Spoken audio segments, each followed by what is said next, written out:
Blog Talk Radio. Boa noite, amigos. Estamos aqui começando novamente um Throat Speak. Nós temos uma infinidade aqui de e-mails interessantes, mas eu só queria pedir um favor aos remetentes, que quando me enviarem e-mails, não enviem e-mails compridos, longos, porque daí fica impossível lê-los no ar. São muito interessantes para mim, mas daí eu tenho que fazer algum resumo, uma coisa assim, e vocês perdem a oportunidade de falar ao público com, vamos dizer, as suas próprias palavras. Agora, essa semana me enviaram aqui uma série de coisas muitíssimo interessantes. A mais linda delas é esse caso desse espião italiano Marco Bernardini, que trabalhava para, vamos dizer, um esquema de espionagem a serviço da Telecom Itália. E este sujeito foi preso e fez um acordo lá com a polícia e contou tudo que sabia a respeito de um esquema de corrupção da Telecom Itália. Esse esquema de corrupção incluiu uma verba de 2 milhões de dólares que estava sendo usada no Brasil, tá certo? Porque a Telecom Itália estava disputando a Brasil Telecom com o grupo Opportunity, do banqueiro Daniel Dantas. Eu agora começo a entender por que o Daniel Dantas foi tão demonizado. Porque a Telecom Itália disputava a Brasil Telecom com ele. Também quem estava disputando era o filho do Lula, o Lulinha. Tá certo? Então, para tirar esse homem do caminho, Daniel Dantas do caminho, fizeram o diabo contra ele, demonizaram o sujeito, o transformaram num verdadeiro monstro.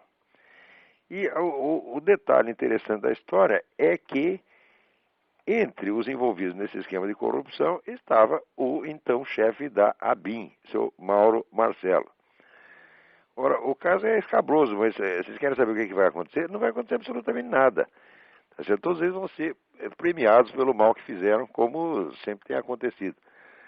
Não vai haver investigação alguma. Outra coisa interessante é que o Francisco José Domingues me manda uma entrevista que saiu na Veja, que eu não havia percebido na Veja, não havia lido na Veja.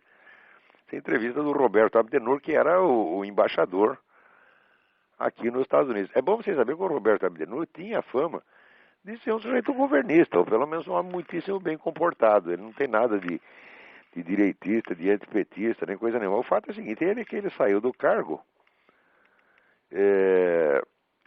acusando o governo, primeiro, de fazer uma espécie de lavagem cerebral em todo o corpo diplomático. Ele diz que o governo promove uma uniformização ideológica dos diplomatas, uma coisa que diz ele não aconteceu nem mesmo no tempo da ditadura. No tempo da ditadura o governo naturalmente determinava os rumos da política externa e esperava que os diplomatas agissem em conformidade, mas não os doutrinava, não os forçava, vamos dizer, a alinhar-se pessoalmente com a política do governo. Desde que o sujeito representasse o Brasil de acordo com aquilo que tinha sido determinado, está tudo bem. Mas agora não, agora você tem que se enquadrar ideologicamente. E daí diz o Roberto Abdenur que os diplomatas brasileiros hoje em dia são promovidos de acordo com a sua afinidade política e ideológica e não por competência. Digo, isso é um escândalo monstruoso, porque é o próprio embaixador brasileiro nos Estados Unidos, aposentado, que está dizendo isso. O sujeito saiu do cargo por causa disso, ele simplesmente não aguentou. E diz que a situação entre ele e o ministro Celso Amorim foi ficando cada vez pior. E chegou uma hora, o nego não aguentou, foi embora. Mas isso tá assim mesmo, o Brasil inteiro está virando aqui a escolinha do MST. Se você não disser amém a toda esta porcariada petista, marxista, comunista, você tá roubado. Muito bem. Aqui tem uma outra carta, João Paulo Oque de Freitas. Prezado Olavo, sou professor de História do Ensino Médio do Colégio Suíço Brasileiro de Curitiba. Neste ano de 2007, ministrarei a disciplina de Teoria do Conhecimento, que faz parte do Bacharelado Internacional, Organização Internacional Bacharelado. O programa da disciplina é amplo e não está predeterminado de forma rígida. Gostaria que o senhor indicasse algumas obras referentes à História da Filosofia e Teoria do Conhecimento. Ora, João Paulo, não dá para a gente fazer uma lista de livros aqui. Mas, para o meu gosto, o melhor livro de teoria do conhecimento que alguém já escreveu chama-se A Dialética do Conhecimento, Dialectique de la Connaissance, escrito por André Marc, M-A-R-C. André Marc era um padre francês que foi, no meu entender, foi o maior dos pensadores neoescolásticos do século XX, infelizmente eclipsado dentro do conjunto do movimento por figuras muito menores, como aquele ridículo senhor Jacques Maritain, que aí no Brasil exerceu uma influência imensa. O André Marx pode dizer que praticamente só estudiosos e eruditos leram. Isso aí não é um autor para público em geral. Ele escreveu apenas 4 livros, mas esse livro Dialética do Conhecimento, que é em 2 volumes, para mim aquilo é uma verdadeira maravilha, porque ele vai cotejando todos os itens, todos os princípios da teoria do conhecimento escolástica, Santo Tomás de Aquino, com as abordagens mais modernas e científicas. E, olha, leia, não tem outra, não há muito o que dizer do livro, você tem que estudar mesmo. Não é um livro fácil de ler, não é um livro agradável para a leitura do público em geral, mas para quem é do ramo, é uma delícia. Então, a partir disso aí, ele vai te abrir, vamos dizer, uma infinidade de caminhos. Um outro livro que eu também considero indispensável para isso é o clássico do Bernard Lonergan, Insight. Insight pode querer dizer intuição, intelecção. Também é um livro bastante volumoso, né, que estuda o processo pelo qual você intelige alguma coisa. Esse aqui também considero indispensável. Então, acho que com esses dois você se vira. São 1000 páginas cada um. Você vai ter aí muito assunto para pensar durante bastante tempo. Muito bem. Vamos lá. Olha, aqui tem uma carta muito interessante do Felipe Cola, discutindo o problema como ele leu ali ou leu no Jardim das Aflições, ou ouviu no meu aqueles depoimentos ao Yuri Vieira, o Garganta de Fogo, eu mencionar o problema, vamos dizer, da disputa entre a Igreja Católica e a maçonaria, vamos dizer, como um dos elementos formadores importantes da história mundial. Essa briga entre cristianismo e maçonaria seria, no meu entender, uma das linhas principais da sucessão histórica nos últimos 2 séculos, 2 ou mais até. Então, ele faz uma discussão muito interessante das possibilidades de acordo entre maçonaria e Igreja Católica, mas eu não vou poder ler a carta dele porque é muito comprida. Então, eu não sei o que realmente não sei o que fazer. Eu vou responder isso por e-mail, eu não tenho tempo, eu teria que escrever 4, 5 laudas para isso, é impossível. Né? E responder aqui no programa, eu teria que ler a carta inteira. Então, se for possível você me mandar uma versão resumida, eu agradeço. Muito bem, vamos ver o que mais. Também alguém me envia aqui esta matéria da Folha, que diz que os papéis da ditadura somem dos arquivos. Digo, a esta altura, né, o arquivo do Serviço Nacional de Informações, que está sob a guarda da União, sofreu uma limpeza na qual foram suprimidos os documentos que deviam constar nos arquivos federais. E muito bem, a esta altura, a quem interessa assumir isso aqui? Porque tudo quanto é, entre aspas, crime da ditadura já foi alardeado, usado, abusado e transformado em dinheiro. Todo mundo sabe disso, né? Os crimes reais e imaginários. Então, essa altura, a quem interessa assumir isso dessa coisa? É para essa própria cambada esquerdista, né? Quer dizer, porque a parte deles jamais foi revelada, né? Parece que o arquivo é sempre... Todos os documentos que aparecem são sempre contra o mesmo lado. E agora o pessoal militar está dizendo, não, nós queremos que abra os arquivos, sim, mas que abra para os dois lados, né? Com tudo. Então, como isso não convém, já assumiu a papelada toda. Aliás, nunca esperei outra coisa também. Aqui nos Estados Unidos, aquele negócio da comunidade norte-americana que fundiria o México, o Canadá e os Estados Unidos, está já num processo avançadíssimo, tá certo, de implementação. Agora estamos começando a discutir também, né, já que vai abrir as fronteiras, que tem uma unidade territorial, deveria ter também uma unidade monetária. Aliás, eu nem sei como eles não tiveram a ideia de começar justamente por aí, como começaram na Europa, onde fizeram o euro. Agora aqui estão já discutindo uma moeda que chamaria o Amero, né, que seria a moeda única para esses três países. E no fim vão ter que terminar com a moeda mundial. Né, o Robert Mundell, que foi Prêmio Nobel de Economia, né, ele já confessa que o objetivo do CFR, do Council of Foreign Relations, é exatamente esse. Diz ele, uma economia global requer uma moeda global. Né? E a moeda, melhor moeda excelente, não seria da norte-americana, mas a moeda do mundo. Né? Então, como é que ia chamar essa porcaria? O Mundero. Né? Tem o euro, o Amero, o Mundero, ou Globero, sei lá como é que vai chamar essa porcaria.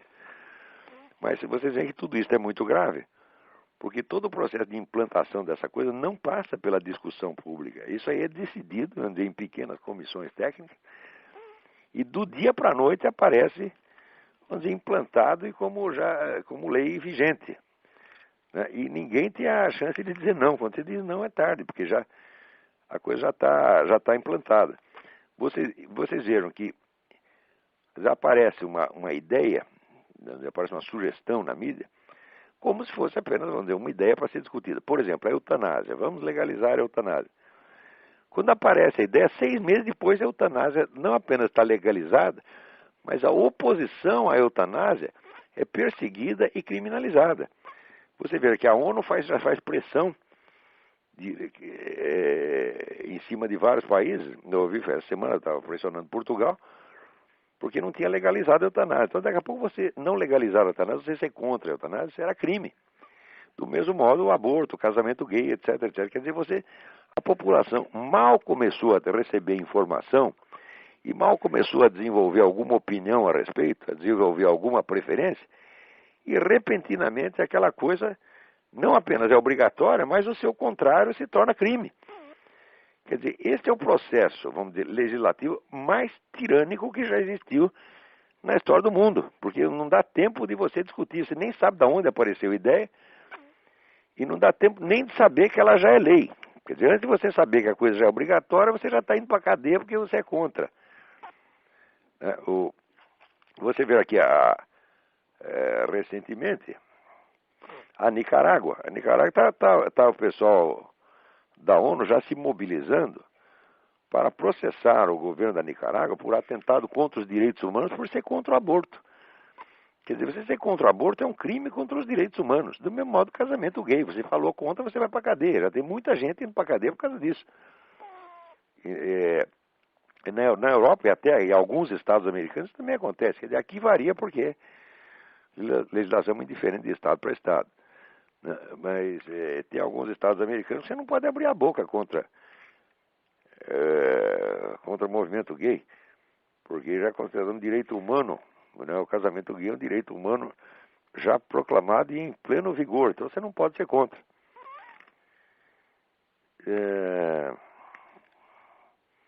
Vamos lá, o que mais temos aqui? Aqui recebeu uma carta de um sujeito que assina assim: Führer@Führer.com.br.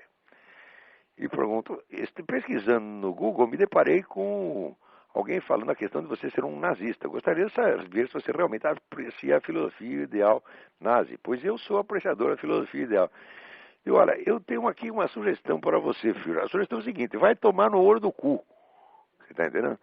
Então, quem quer que venha me mandar cartinha fake aqui, olha, se eu descobrir quem é, eu vou dar o seu nome e endereço, tá entendendo? Para o pessoal infestar a sua caixa postal com merda como você está querendo infestar a minha, tá bom?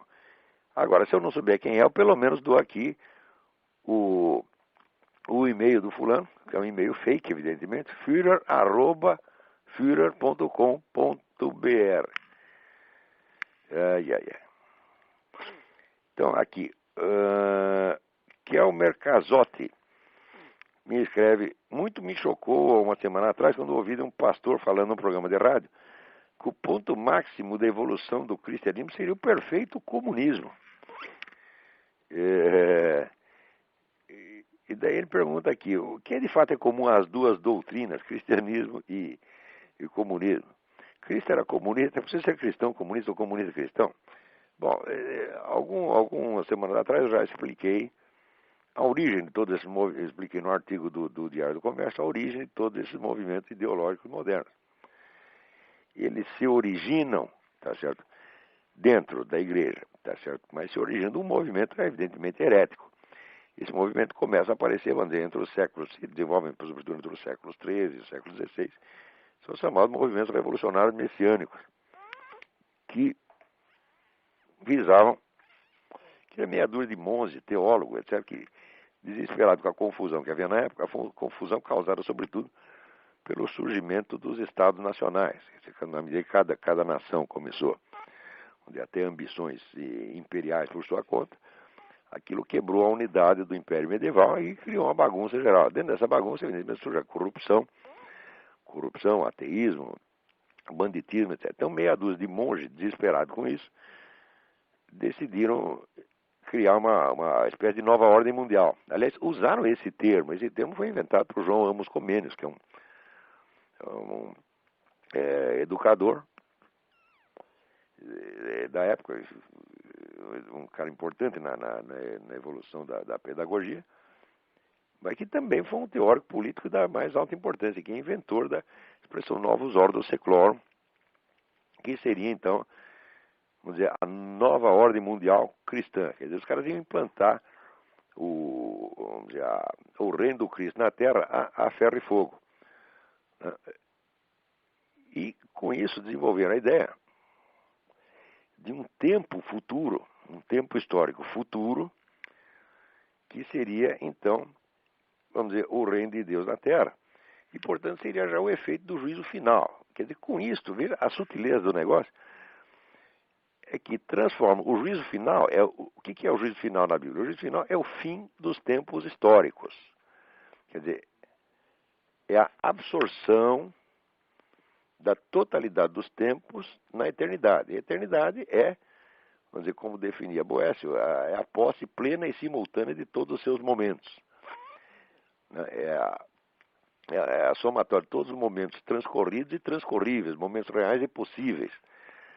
Tá certo? Agora, na Bíblia, o juízo final se dá precisamente na eternidade, quer dizer, diante do esgotamento do tempo histórico, o tempo é absorvido, então, na eternidade, e vamos dizer, os atos, né, e acontecimentos transcorridos no tempo são, então, rebatidos, né, no plano da eternidade. Ora, o que esse pessoal revolucionário messiânico fez foi trocar a ideia de eternidade pela ideia de um tempo futuro perfeito.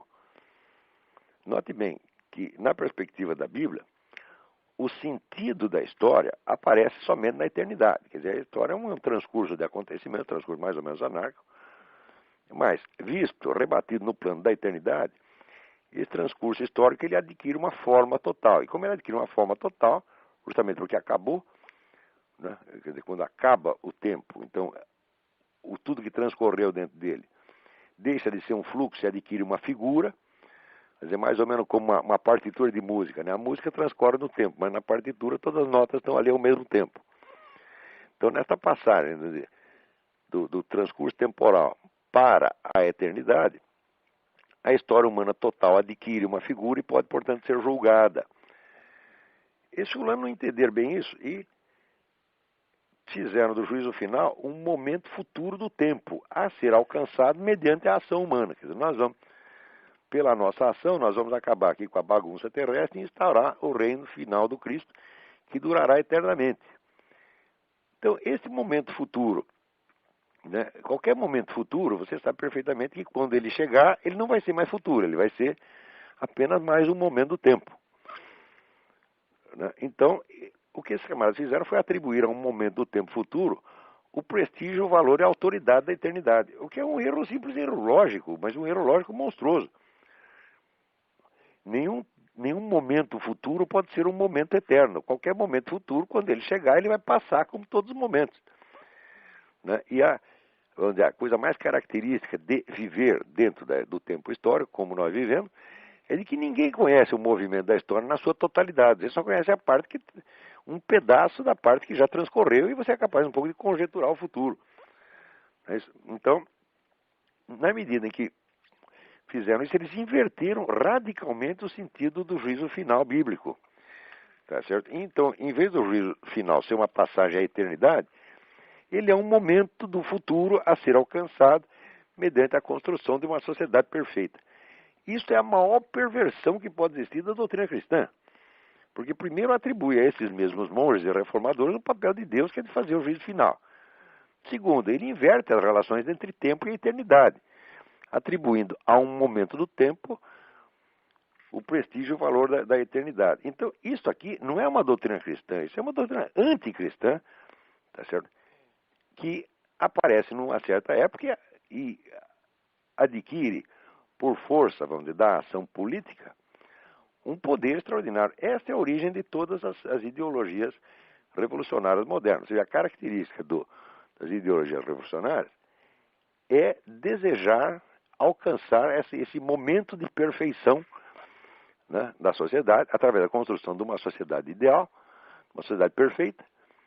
Seria alcançar dentro do tempo, mas ao mesmo tempo seria, vamos dizer, a história, o momento eterno, seria o fim dos tempos, ou o fim da história, como depois disse textualmente o próprio Karl Marx.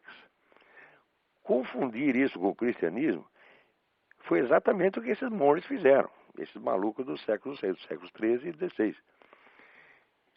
Isto foi onde a maior perversão que já houve dentro do cristianismo. Isso é uma traição interna, isso é destruição do cristianismo, e não só isso é destruição do cristianismo, isso é destruição da inteligência humana. Porque se você não tem uma visão correta da estrutura do tempo, você está fora da realidade. Você está vivendo, vamos dizer, num tempo hipotético, numa estrutura hipotética, destinada a culminar num momento que magicamente não vai passar mais. Tá certo? Tem até o famoso, né, poema do Goethe sobre o momento supremo, quer dizer, aquele momento que é tão bonito que ele diz, não passe mais, fique aí, fique parado no ar. Né? Mais ou menos no poema do Manuel Bandeira, que ele fala do quarto em que ele morava, no apartamento, que ele dizia que iam derrubar o prédio, mas que o quarto dele ia ficar eternamente intacto, suspenso no ar. Então esse momento perpétuo é mais ou menos que nem o apartamento perpétuo do Manuel Bandeira. É uma impossibilidade pura e simples. É uma mera figura de linguagem. Acontece que desde essa época, toda essa intelectualidade ativista, ela está pensando, tudo que ela raciocina é dentro dessa estrutura falsa de tempo. Então, é por isso que dentro dessa inversão, quando você inverte de eternidade e tempo, você inverte tudo mais. Tá certo? Inclusive, você inverte o bem e o mal. Isso é impossível, como você está conferindo ao tempo o valor da eternidade. Então, a inversão lógica é total. E não é só inversão lógica, é inversão de percepção. E se você pode perceber um simples momento do fluxo temporal como se fosse uma eternidade, tá certo? Então, todo o esquema de percepção dele está alterado. E daí que esse pessoal não chega a confundir, vamos dizer, o bem com o mal. Esta inversão, ela aparece em tudo. Como, por exemplo, esta semana, tinha uma entrevista deste professor da Unicamp, esse cretino chamado João Carlos Quartim de Moraes, que é um sujeito que ele fundou na Unicamp um núcleo de estudos marxistas, né, transformando a Unicamp numa escolinha do MST. Na época que fundaram isso, eu sugeri, né, escrevi à Unicamp dizendo, por que vocês não fundam também um núcleo de estudos antimarxistas? Seria até mais interessante, porque todos os filósofos que interessam no século XX são antimarxistas. Então, um núcleo de estudos antimarxistas forneceria um material de estudo muito mais valioso para a meninada, né? É claro que eles não me responderam. Mas esse seu João Carlos Quartim de Moraes, ele está dizendo que se a esquerda atual ela não pode, vamos dizer, tentar obter o apoio, a simpatia dos militares atuais à custa de esquecer, diz ele, os nossos mortos. Né? Então, ora, falando de nossos mortos, é bonito, muito bonito esse negócio, porque este seu João Carlos era um dos membros daquele comitê de justiça autonomeado que condenou à morte um capitão americano que morava no Brasil, chamado Capitão Chandler. E o assassinaram na porta de casa, na frente do filho e da mulher. Né? Então, ele era um comitê de 3 filhos da puta, tá certo? Que condenaram à morte um sujeito que não tinha absolutamente nada a ver com a disputa política brasileira. Eles inventaram toda uma história, toda uma mitologia de que o sujeito era um agente perigosíssimo que estava aí ensinando técnicas de tortura, o que é um absurdo total. Tá? O sujeito estava apenas fazendo um estágio, estudando no Brasil. Quer dizer, um cara que confiou na hospitalidade brasileira, foi aí para estudar, e de repente é crivado de bala na porta de casa. Isso é obra de seu Quartim de Moraes. Esse seu Quartim de Moraes é um assassino. Tá certo? E ser um assassino político a favor do lado politicamente correto, vamos dizer, é a mais alta glória curricular para um universitário brasileiro.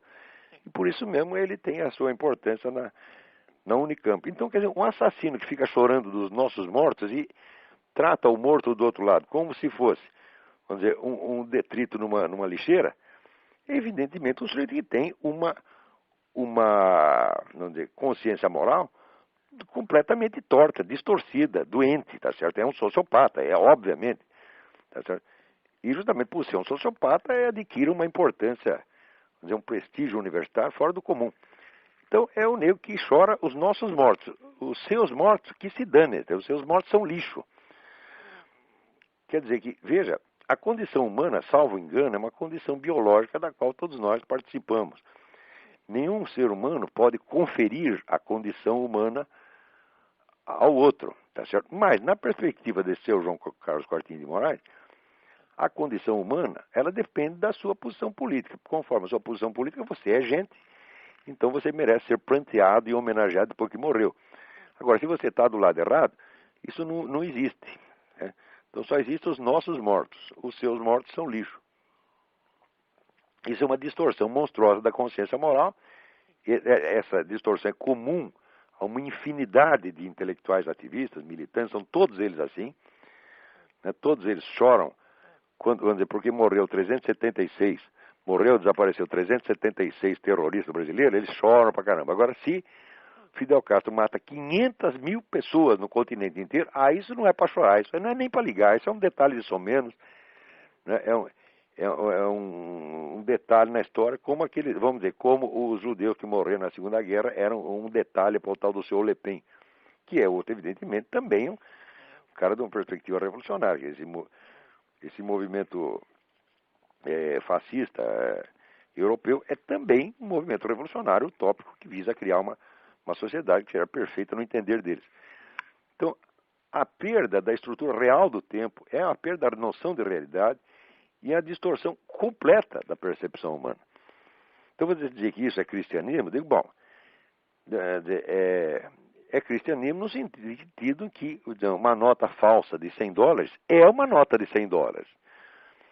Né? Não deixa de estar escrito $100, ela imita. Né? Só que ela não vale $100, não vale nada. Então, do mesmo modo, esse pretenso cristianismo socialista, quem quer que fale isso com o socialismo cristão, você pode ter certeza que um é um idiota completo, um é um sociopata como esse seu Quartim de Moraes. Muito bem. Vamos ver aqui. Que Arthur Hens. Quem escreve é Arthur Hens de Fortaleza. Ontem eu estava assistindo o canal de televisão Fox News quando vi uma notícia que achei interessante comentar. A notícia tratava da questão de enquadrar a obesidade infantil no rol dos abusos de criança. É isto mesmo, é o Fat Police.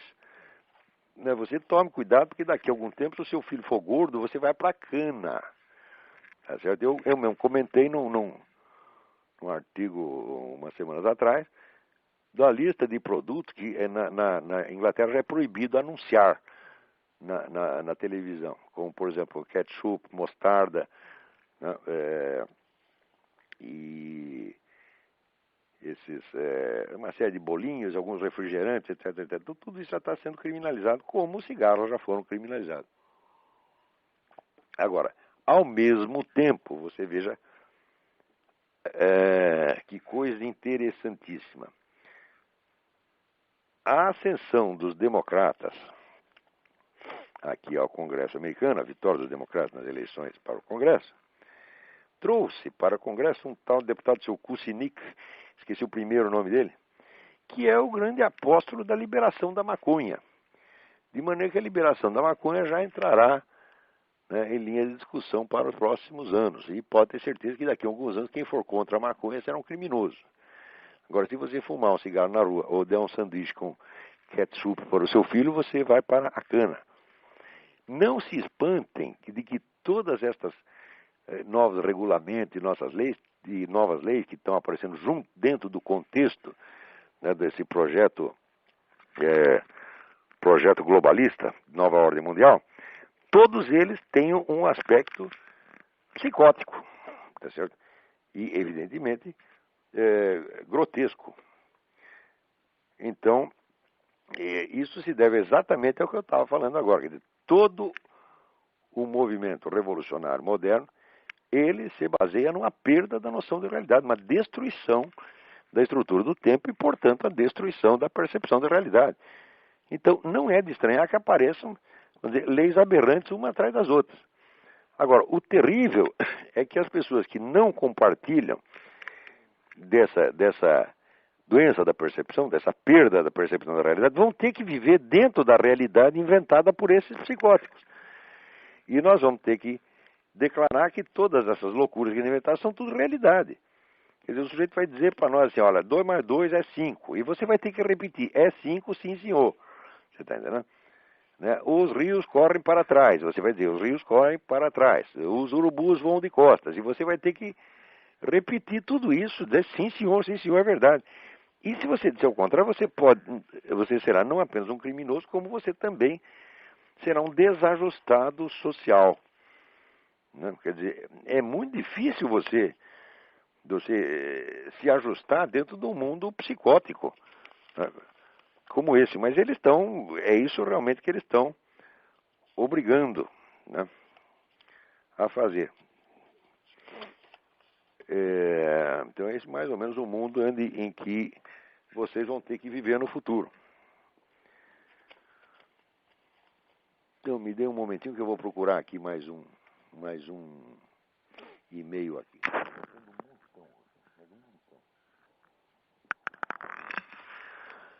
Aqui um Marcos Vinícius Monteiro andou estudando lá a minha teoria dos 4 discursos e pergunta se existe realmente uma analogia entre os 4 discursos, o discurso poético, retórico, dialético e lógico, uma analogia entre os 4 discursos e os 4 elementos, tá, como compreendido na cosmologia antiga e medieval. Existe sim, quer dizer, isso não é apenas uma analogia, uma curiosidade. Eu até cheguei a escrever todo um capítulo explicando isso, mas não houve tempo de colocá-lo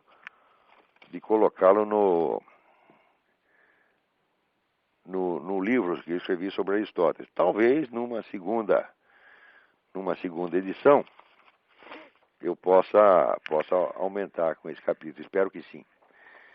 Agora aqui o Márcio Humberto Bragalha me escreve aqui. Inicialmente agradeço a iniciativa do Talk Show, está excelente, muito obrigado. Sou juiz de Santa Catarina, leitor assíduo do seu site desde 1999. E ele faz aqui um comentário sobre as tareas dos conceitos jurídicos indeterminados, que eu mencionei no último programa. Diz ele, essas indeterminações, as expressões sem significado constante, se empilham umas sobre as outras no ordenamento jurídico brasileiro. Muitas vezes, quando preciso sentenciar aplicando a lei ao caso concreto, me deparo com indeterminações das mais vagas, das mais abstratas, que propositado involuntariamente oferece ao intérprete de algo que deveria ser ao máximo possível objetivo e previsível, um nível altíssimo de subjetividade. Em resumo, dá para decidir do jeito que se quer. Bom, a ideia é exatamente essa, quer dizer, quanto mais Eu já expliquei, conceito indeterminado não existe. O que existe é termo com significação indeterminada. Porque isso é uma coisa, é um conceito. Conceitualizar é determinar, né? Conceito vem do latim conceptio, quer dizer, con quer dizer junto e sepio quer dizer pegar, agarrar.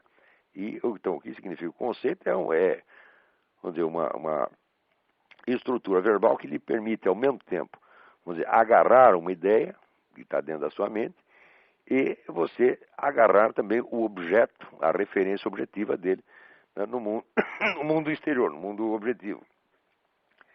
Então, falar em conceito indeterminado é quadrado redondo. É pior que o quadrado redondo, na verdade, né? Porque seria o quadrado não quadrado. Mas na hora que inventaram esse negócio, quer dizer, onde a própria expressão já é errada, e a ideia mais ainda, inventaram de propósito, para tornar, vamos dizer, toda a lei um conjunto de mecanismos que estejam à mercê das pressões políticas e das decisões arbitrárias dos grupos de poder, mas que elas possam, vamos dizer, fazer da lei o que elas quiserem. Isso aí vamos dizer, uma das muitas técnicas de guerra cultural. Isso é inspiração longínqua disso é o próprio Antônio Gramsci, onde você vai derrubar todo o edifício das leis sem mudar lei nenhuma, você simplesmente esvazia ela de conteúdo, daqui a pouco você põe um conteúdo inverso. Assim, tudo que era proibido se torna obrigatório, tudo que era obrigatório se torna proibido, sem que você precise mudar a letra de uma única lei. É para isso que serve essa ideia idiota dos conceitos indeterminados, né? Analisando o problema, tenho considerado a hipótese de que a forma de redação das normas jurídicas positivas é propositadamente assim adotada como instrumento revolucionário adicional. Já que percebo não apenas a maioria dos políticos, mas também a boa parte dos magistrados é de esquerda. Você tem toda razão, Márcio Humberto. É exatamente isso que acontece. Quer dizer, tudo isso aí é instrumento de empulhação a serviço de um esquema de poder político. Vamos ver se tem alguém aí. Tem alguém na... Ah, bom, não temos ninguém na fila para falar.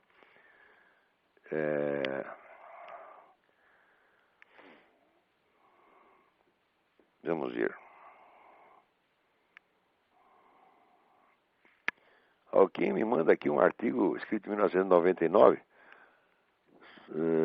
Hermes Rodrigues Neri, falando sobre o livro do John Cornwell. Ele diz que as colocações bem contundentes contra Pio XII e as candentes indagações de Cornwell são bem argumentadas, apesar de altamente manipuladas. Claro, isso aí foi uma empulhação muitíssimo bem feita. Esse Cornwell é simplesmente um vigarista. Quer dizer, o nego que diz que fiz profundas pesquisas na Biblioteca do Vaticano, quando você vai ver, parece que a ficha lá assinalava 3 passagens dele por não mais de 2 horas cada uma. Esse foi lá só para maquiar, né? Inventou um monte de besteira e foi maquiar com uma aparência de pesquisa.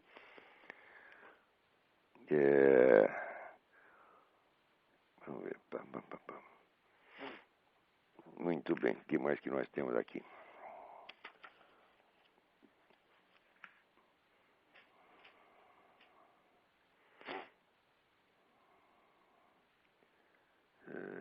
Também uma outra carta perguntando se faz sentido aqui. Márcio Oliveira, perguntando se faz sentido a expressão socialismo cristão. Digo, faz exatamente no sentido da nota falsa de $100, que é, de certo modo, uma nota falsa de $100. Então, o socialismo cristão é, de certo modo, cristão, no sentido de que é uma falsificação do cristianismo.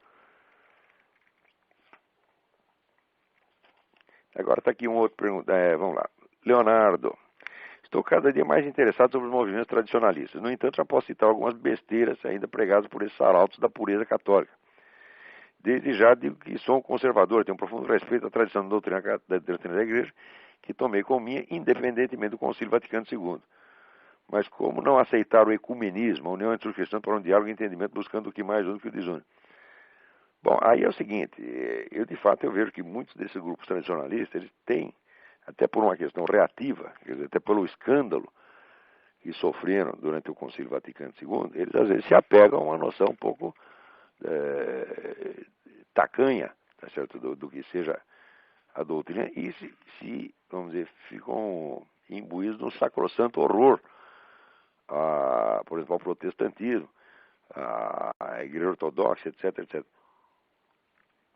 É claro que estão, vamos dizer, errados nisso, tá certo? Mas eu acho que o valor que tem esses grupos, na verdade chamar esse grupo de tradicionalista é errado. Tradicionalismo é mais um termo geral que se aplica, vamos dizer, aos discípulos de René Guénon, Fritjof Schuon, etc, etc. Esse outro grupo especificamente católico, mais certo seria chamá-lo de católico pré-conciliar, uma coisa assim.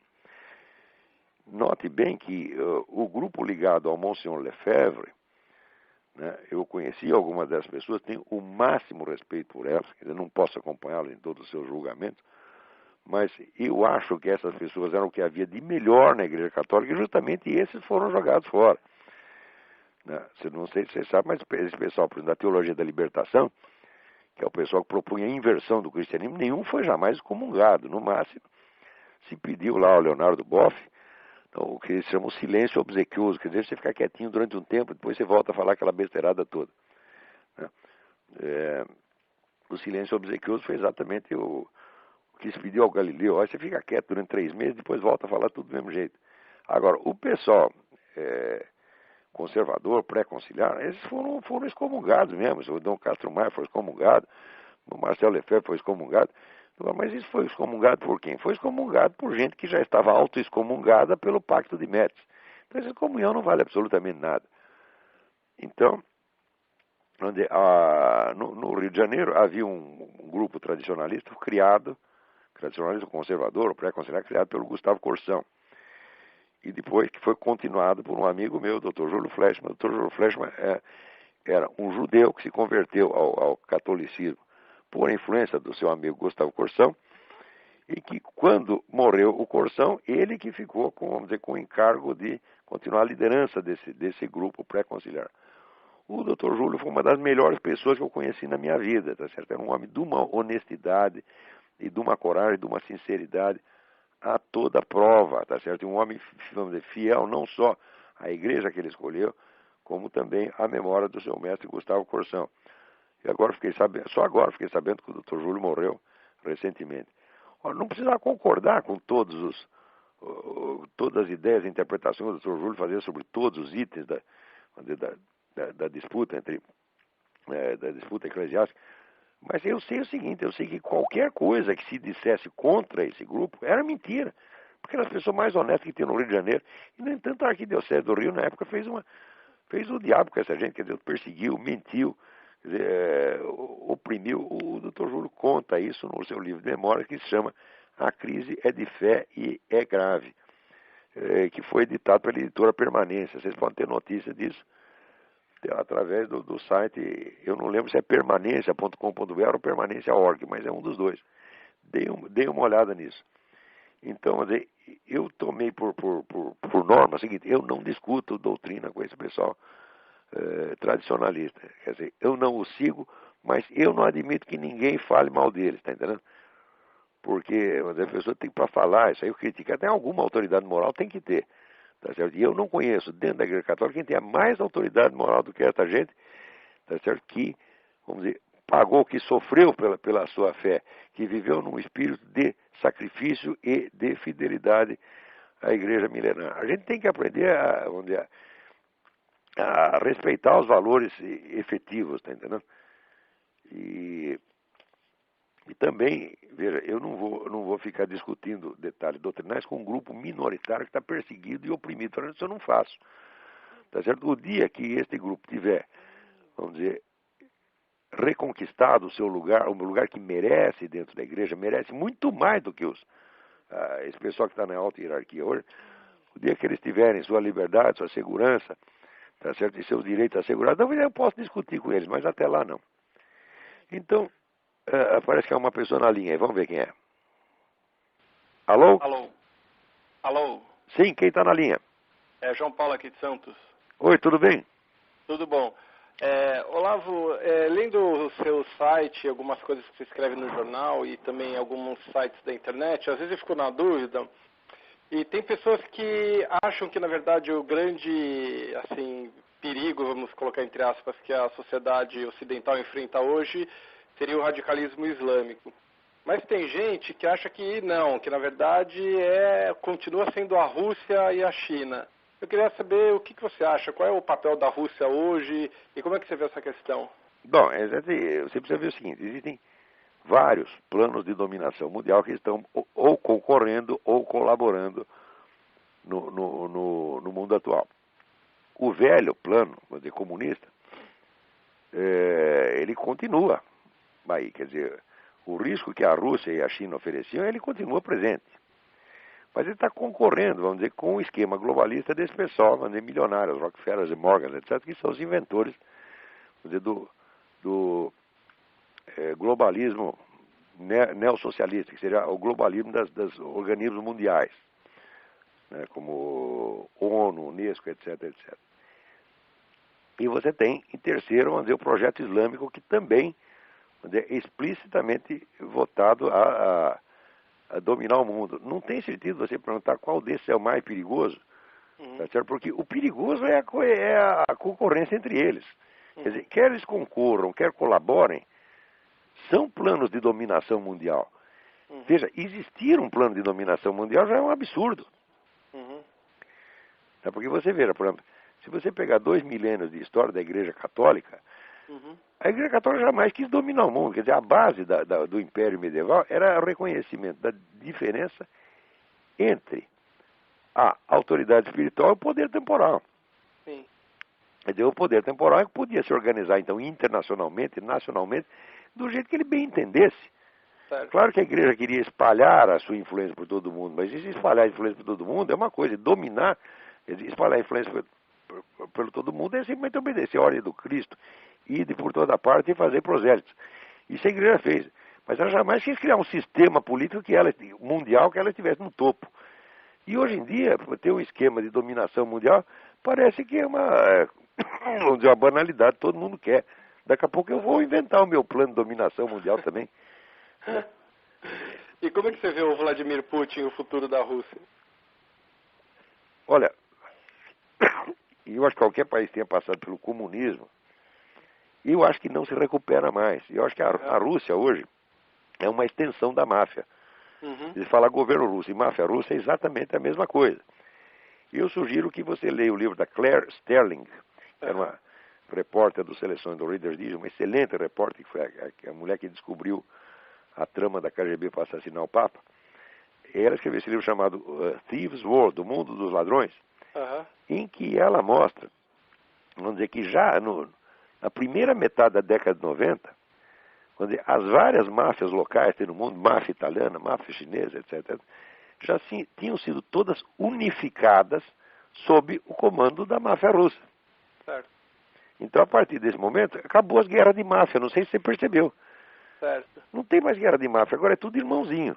E quem manda, vamos dizer, é a máfia russa. Isso é o próprio governo russo, porque era o esquema da própria KGB. Ou seja, a economia soviética, ela se constituía assim, de metade de economia estatal e metade de economia capitalista subterrânea, subjugada, vamos dizer, e controlada controlada ilegalmente, controlada pelo terror, tá certo? Pelo pessoal da KGB. Tá certo? E o banditismo russo, também não havia banditismo avulso. Tudo, qualquer banditismo na Rússia estava sob comando da KGB. O pessoal, às vezes, não mede. Fala KGB como quem fala CIA ou quem fala M16, não é nada disso. A KGB foi a maior organização de qualquer tipo que já existiu na história humana. A KGB controlava todos os aspectos da vida social russa. Então ela também era dona das máfias.